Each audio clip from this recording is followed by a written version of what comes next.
ভারতের বিহারে রাজ্যব্যাপী ধর্মঘট চলাকালে বিক্ষোভের মধ্যে AK-47 রাইফেল থেকে গুলি ছোড়ার একটি ভিডিও সামাজিক যোগাযোগ মাধ্যমে ছড়িয়ে পড়েছে।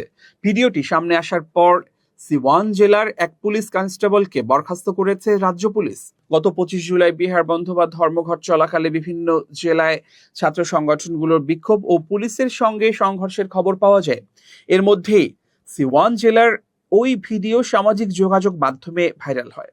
বিহার পুলিশ সদর দপ্তর ভিডিও ফুটেজটি গুরুত্বের সঙ্গে আমলে নিয়ে সংশ্লিষ্ট পুলিশ সদস্যের বিরুদ্ধে তাৎক্ষণিক ব্যবস্থা নেয়।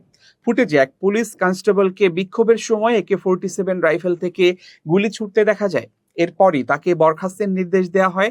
এদিকে পাটনার জয়প্রভা মোদান্ত হাসপাতালে চিকিৎসাধীন 3 আহত বিক্ষোভকারীর অবস্থা এখন স্থিতিশীল বলে জানা গেছে। তাদের মধ্যে 15 বছর বয়সী মোহাম্মদ আরিফও রয়েছেন। পরিবারের সদস্যদের ভাষ্য অনুযায়ী ধর্মঘটের সময় স্থানীয় একটি দোকান বন্ধ করে বাড়ি ফেরার পথে সংঘর্ষের মধ্যে পড়ে যায় আরিফ। এ সময় তার ঘাড়ে গুলি লাগে। চিকিৎসকেরা অস্ত্রোপচারের মাধ্যমে তার শরীর থেকে গুলি বের করতে সক্ষম হয়েছেন।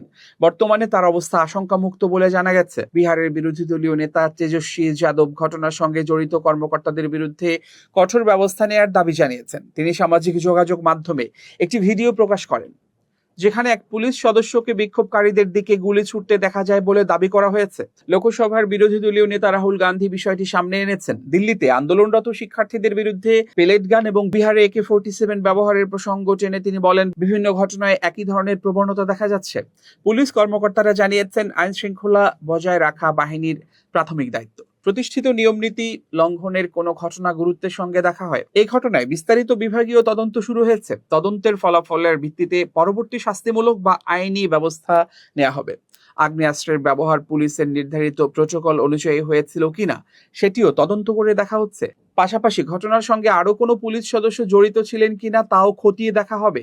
রাজ্যব্যাপী ধর্মঘটের অংশ হিসেবে বিপুল সংখ্যক শিক্ষার্থী সেদিন বিভিন্ন এলাকায় জড়ো হয়ে গান্ধী ময়দানের দিকে মিছিল নিয়ে এগিয়ে যান।